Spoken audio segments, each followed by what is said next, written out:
Olá, é muito pouco provável que você tenha informações a respeito dos fatos que eu vou relatar. A imprensa brasileira não tem o hábito de narrar os crimes praticados pelos regimes comunistas.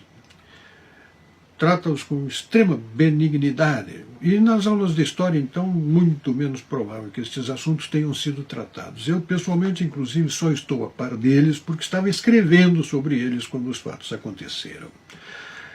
Nos anos 80 e 90 do século passado, com a ação política do Partido dos Trabalhadores, Cuba passou a ser vista no Brasil como uma espécie de referência em matéria de socialismo. Era comunismo, mas eles chamam de socialismo. Um lugar onde o comunismo deu certo, onde o socialismo deu certo.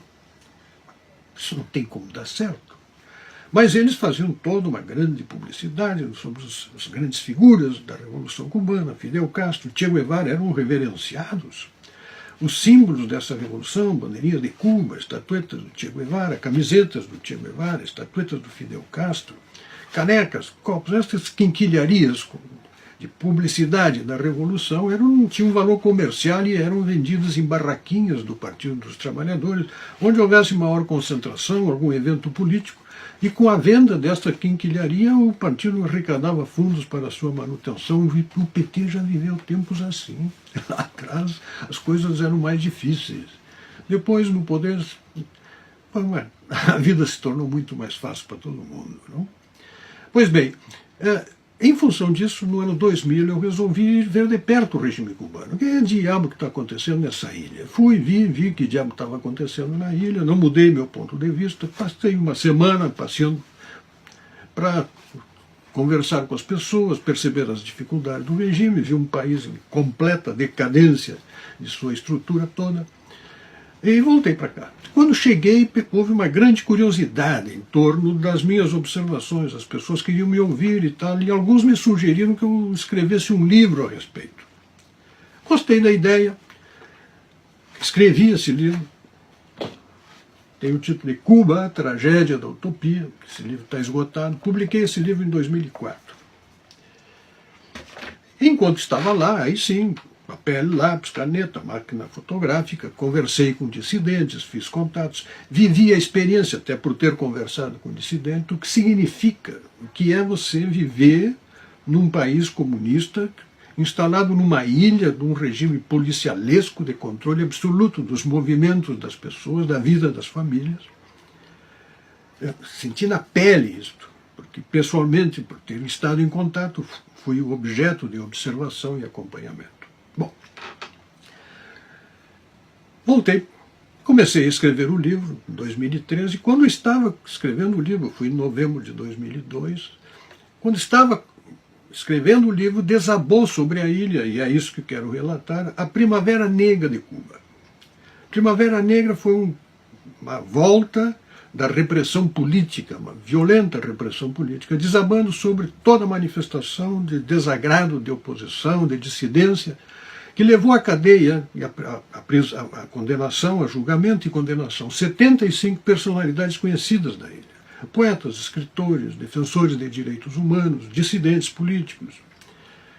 Pessoas de bem, que simplesmente tentavam expressar sua opinião como cidadãos, reclamando por seus direitos, e foram condenados a penas que iam de 8 a mais de 20 anos de prisão, naquelas infectas prisões cubanas.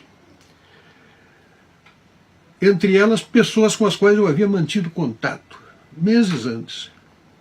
Inclusive Marta Beatriz Roque Cabello, uma senhora venerável, uma economista brilhante, de cabelos brancos, profunda conhecedora da economia da ilha, que só não cumpriu inteiramente a condenação de 20 anos de prisão que lhe aplicaram, porque sofria de diabetes e ela ia morrer se ficasse no cubículo infecto onde estava instalada.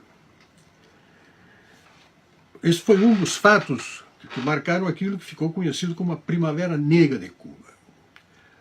Mas um outro fato, dias após, em abril, no começo de abril, 9 rapazes sequestraram uma embarcação e mandaram tocar para Miami. Não deram um tiro, ninguém se machucou, nenhum arranhão, simplesmente ocuparam uma embarcação de navegação costeira que a 30 milhas da costa ficou sem combustível. foi rebocado o navio, rebocado para o porto de Mariel, e 9 dias depois eles haviam sido condenados, julgados, condenados, haviam recorrido da condenação, tiveram negado o seu recurso e as penas foram executadas. Executadas. Sim. 6 deles condenados à prisão perpétua. E outros 3, aos quais Fidel se referiu depreciativamente como os 3 negritos, condenados à execução no paredão. Este fato, especialmente este fato, suscitou uma repercussão muito negativa no mundo livre.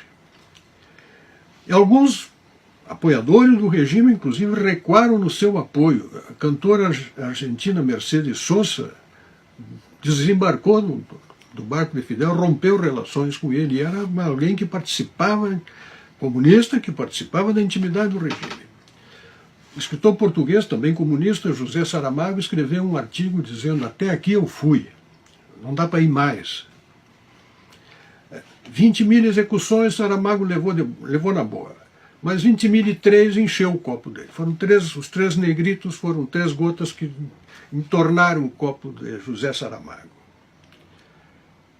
Diante disto, imediatamente surgiu uma reação oposta do comunismo internacional, e mais de 300 ditos intelectuais, e alguns deles intelectuais mesmo, desses que sempre se manifestam em apoio, sempre que um regime ou um parceiro, um companheiro, um camarada está em dificuldade, assinaram um manifesto que no dia 1º de maio, tudo ali no comecinho de 2013, eu estou em casa escrevendo, não é, o meu livro, A Tragédia da Utopia.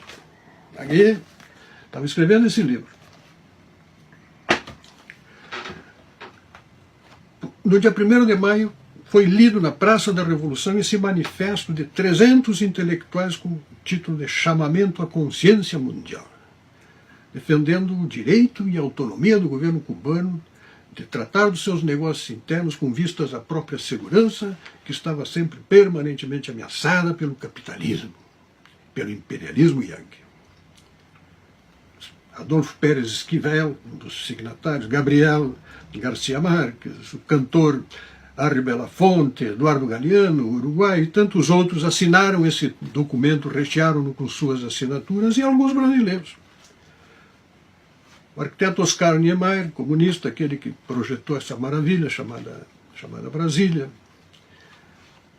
João Pedro Stedley, Emir Sader, Chico Buarque de Holanda, o Chico Buarque de Holanda, esse mesmo que esteve há poucos dias com o Papa, levando manifestos e documentos, tratando daquilo que seria, no dizer dele, uma judicialização seletiva da política no Brasil.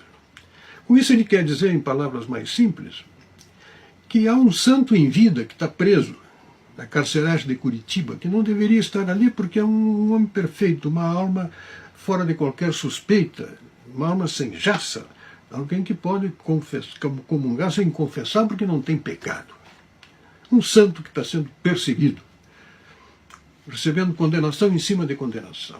Mas, enfim, essa Chico Buarque de Holanda, que é ouvido, tem gente que presta atenção para as suas posições políticas, tem que ver o que eles faziam, o que fazem. Estão sempre prontos para defender regimes totalitários, e falam em democracia, e falam em direitos humanos, e defendem este desastre moral que foi o governo Lula. E tem gente que presta atenção. Esses comunistas de caviar, que defendem Cuba, mas gostam de ir para Paris. Enfim, eu estou inclusive preparando uma segunda edição de Cuba, A Tragédia da Utopia, para registrar os 60 anos da Revolução Cubana, relatando esses fatos, restaurando a memória desses acontecimentos que passam batido no conhecimento das pessoas, porque deles não se fala, e atualizando observações a respeito do regime cubano, que na minha avaliação chega ao seu ocaso por absoluta falência da estrutura. Penso que estamos vivendo os momentos finais dessa tragédia. Pense nisso. Meu nome é Percival Pugina e, apesar do STF, estou tendo meu país de volta.